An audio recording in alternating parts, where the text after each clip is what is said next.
যে দাবি করেছি 6টি সরকারকে খাটো করার জন্য বা অযৌক্তিক দাবি আমরা করি না, এটা আমাদের ন্যায্য দাবি। আজকে অনেকে মনে করেন যে বর্ষার মধ্যে লোক কম হয়েছে, ভোলার মানুষ আন্দোলনের ঐতিহ্য রয়েছে।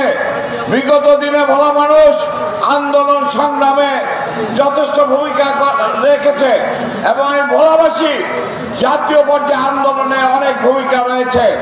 কাজেই এটা আমাদের মৌলিক অধিকার, ন্যায্য দাবি এবং এই দাবি আমাদের আদায় আমরা ইনশাআল্লাহ করব। সরকার যদি মনে করে আমাদেরকে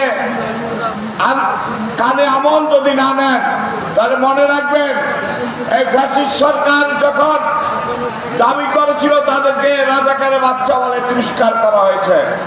আমি দেখতে পাচ্ছি সেই প্রতিচ্ছবি আসতেছে। এই ভোলাবাসীকে তুচ্ছ করে আমরা সেই বৃহৎ আন্দোলনে যে সরকারকে বিব্রত করতে চাই না, বর্তমান প্রশাসনকে বিব্রত করতে চাই না, আমরা দাবি করব অনতি বিলম্বে এই আমাদের দাবিগুলি মেনে নিয়ে এই ভোলাবাসীকে, আপনার ভোলাবাসীর দাবিগুলি মেনে নিয়ে